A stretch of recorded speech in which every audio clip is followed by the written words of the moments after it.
sequeltutorial.org पे हमें ये एक HR सैम्पल डेटाबेस मिलता है, जिसमें कि ये 7 टेबल्स होती हैं जो कि आपस में कनेक्टेड होती हैं।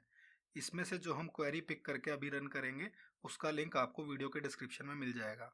तो सबसे पहले ये 7 टेबल्स के बारे में देखते हैं।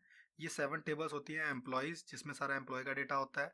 जॉब्स, जिसमें जॉब का डेटा होता है कि जॉब टाइटल क्या है, सैलरी रेंज क्या है। उसके बाद आता है कंपनी के डिपार्टमेंट्स, जो भी कंपनी में डिफरेंट डिफरेंट डिपार्टमेंट्स हैं जिसमें लोग काम करते हैं, उनका डेटा। डिपेंडेंट्स, एम्प्लॉय के कौन कौन डिपेंडेंट्स हैं, उन पे जो डिपेंड करते हैं उनके फैमिली मेम्बर्स, वो सारे। Similarly locations, country and regions, ये एड्रेस से रिलेटेड डेटा स्टोर करते हैं, जिसमें कि हम स्टोर कर सकते हैं कि कंपनी के डिपार्टमेंट कहाँ कौन सी लोकेशन पे हैं और कौन कौन सी कंट्री में कंपनी बिजनेस करती है और वो कंट्री एक्चुअली कौन से रीजन में आती है। तो ये सारा डेटा हम इसमें स्टोर करते हैं। और यहाँ पे शो भी कर रखा है कि एक्चुअली हमें कितनी रोज इंसर्टेड हर एक टेबल में मिलती हैं। तो यहाँ पे नीचे क्वेरीज के लिंक दे रखे हैं, क्योंकि हमें अपनी क्वेरीज SQL सर्वर पे रन करनी है, तो हम यहाँ से इसको ओपन कर लेंगे। इन दोनों फाइल्स की लिंक आपको डिस्क्रिप्शन में मिल जाएगी। तो यहाँ से हम ये सारा डेटा कॉपी करेंगे और इसको एक न्यू क्वेरी बना के हमारे DB पे रन करना है। तो इसको रन करने से पहले एक बार हम पुराने टेबल्स यहाँ पे डिलीट कर देते हैं। तो यहाँ पे हमारे पास ये क्रिएट टेबल की कमांड्स हैं जो इन टेबल को क्रिएट करेंगे। ज़्यादातर सिंटैक्स हमारा देखा हुआ है, क्रिएट टेबल का सिंटैक्स हम देख ही चुके हैं। इसमें हम 2 कॉलम्स क्रिएट कर रहे हैं, इंट टाइप की, वैरचर टाइप की। प्राइमरी की हमने डिस्कस करी है, कंस्ट्रेंट्स हमने डिस्कस करे हैं। एक जो इसमें नई चीज़ है वो है आइडेंटिटी। आइडेंटिटी कॉलम का मतलब होता है एक कॉलम जो सीरियल नंबर की तरह बढ़ती है। जैसे कि आपने बुक्स में चैप्टर नंबर, सीरियल नंबर, ये सारी चीज़ें देखी होंगी, ये उसकी तरह होती है। ये आइडेंटिटी कॉलम का मतलब है कि ये कॉलम हम नहीं मैनेज करेंगे, ये SQL सर्वर अपने आप मैनेज करेगा। इसमें जब आप डेटा इंसर्ट करोगे तो वो काउंटिंग 1 से स्टार्ट होएगी और आगे बढ़ती जाएगी। पहला रो जो भी इंसर्ट होगा उसमें इस कॉलम की वैल्यू 1 होगी, सेकंड रो में कॉलम की वैल्यू 2 होगी। तो आपको कभी भी कोई आईडी इंटरनल टेबल के लिए मेंटेन करनी है और आप बाहर से एक्सप्लिसिटली स्टेट नहीं करना चाहते कि क्या इसकी आईडी होगी, तो आप आइडेंटिटी कॉलम उसके लिए यूज़ कर सकते हो। इसके अंदर ये 1 1 जो पास किया है, इसका इतना ही मतलब है कि फर्स्ट वैल्यू वो है कि काउंट स्टार्ट हमें कहाँ से करना है। हम नॉर्मली 1 से काउंट स्टार्ट करते हैं, बट अगर आप चाहते हो कि आपकी आईडी 1000 या 1 लाख ऐसे स्टार्ट हो, तो आप वो वैल्यू यहाँ प्रोवाइड कर सकते हो। एंड अगेन यहाँ पे है कि कितना इंक्रीमेंट करना है हर काउंट पे। आप कोई भी यहाँ पे रैंडम वैल्यू डाल सकते हो और हर एक रो में इस कॉलम की वैल्यू उतने डिफरेंस के बाद नई वैल्यू जनरेट होगी। यूजुअली हम इसमें 1 1 ही यूज़ करते हैं, क्योंकि यूजुअली हम यही चाहते हैं कि नॉर्मल एक हमारी काउंटिंग टाइप की कॉलम हो, जिसमें कि हम स्टोर करें कि कौन से नंबर का ये डेटा है। सिमिलरली कंट्री में अगर हम देखें तो सारा सिंटैक्स कॉमन है।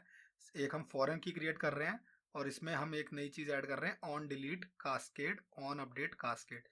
तो ये फॉरेन की प्रॉपर्टीज़ होती हैं, क्योंकि अगर आप कोई भी फॉरेन की एक टेबल पे लगाते हो, आप ये चीज़ सोच के देखो कि आपने यहाँ पे कंट्री में रीजन आईडी पे फॉरेन की लगाई, यानी कि जो भी कोई रीजन होगा उसकी एक फॉरेन की यहाँ पे होगी। रीजन आईडी कॉलम यहाँ प्राइमरी की होगी, यहाँ फॉरेन की होगी। बट अगर मैं वो रीजन को डिलीट कर देता हूँ, तो इस कॉलम का क्या मतलब रह गया जो यहाँ पे रीजन आईडी है, अगर वो वैल्यू यहीं पे नहीं है। तो अगर मैं ये ऑन डिलीट कास्केड और ऑन अपडेट कास्केड को ना लगाऊं, तब तक वो मुझे ऐसे किसी भी रीजन को डिलीट नहीं करने देगा जिसकी एंट्री यहाँ पे कंट्रीज के अंदर होगी।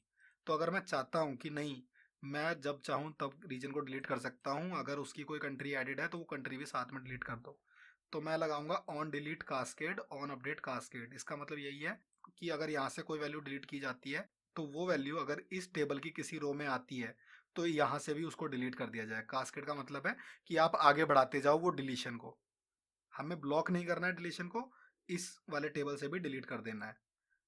बाकी का सारा सिंटैक्स हमने क्रिएट टेबल के टाइम पे देखा था, ये बिल्कुल सिंपली वैसे ही वर्क करता है, कुछ भी इसमें चेंजेस नहीं है। तो हम इसको सिंपली यहाँ से रन कर देंगे।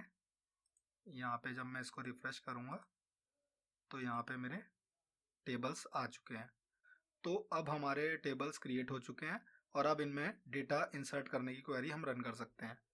तो अगेन मैं sequeltutorial.org से लोड डेटा वाली क्वेरीज कॉपी करूँगा और यहाँ पे पेस्ट कर दूंगा। अब मैं इनको यहाँ पे रन करना चाहता हूँ। ये एरर सिर्फ इसलिए आ रहे हैं क्योंकि अभी अभी मैंने टेबल्स इंसर्ट करें, तो SQL सर्वर को पता नहीं है कि ये टेबल्स ऑलरेडी हमारे सिस्टम में आ चुके हैं। उसे ऐसा लग रहा है कि ये हमारे सिस्टम में नहीं आए हैं। अगर आप इसको रिफ्रेश करना चाहते हो कि इंटरनल कैशे SQL सर्वर का रिफ्रेश हो जाए और हमें यहाँ पे ये एरर ना शो करे। तो इसके लिए आप कंट्रोल शिफ्ट आर प्रेस कर सकते हो। कंट्रोल शिफ्ट आर जैसे ही आप प्रेस करोगे तो यहाँ पे ये एरर गायब हो जाएगी और SQL सर्वर इसको रिकॉग्नाइज कर लेगा कि ये टेबल्स यहाँ पे एग्जिस्ट करते हैं। तो यहाँ पे सिंपली उनके अंदर डेटा सीधा सीधा इंसर्ट किया जा रहा है। तो मैं इसको रन करूँगा यहाँ पे, तो मेरा डेटा सारा का सारा इंसर्ट हो चुका है और मैं इसको क्लोज कर सकता हूँ। मैं यहाँ पे एम्प्लॉयज़ चेक करूँगा तो मेरे यहाँ पे सारा डेटा इंसर्ट हो चुका है, 40 रोज आ रहे हैं। सिमिलरली सारा डेटा जो भी मैं इसमें फिल करना चाहता हूँ वो सारा डेटा मेरा फिल हो गया है। अब मेरा सैम्पल डेटाबेस प्रिपेयर हो चुका है और नेक्स्ट लेक्चर ऑनवर्ड्स हम इस पे डिफरेंट डिफरेंट टाइप की सिलेक्ट क्वेरी रन करके देखेंगे कि हम कैसे ये डेटा व्यू कर सकते हैं सिलेक्ट कमांड के डिफरेंट फीचर्स के साथ।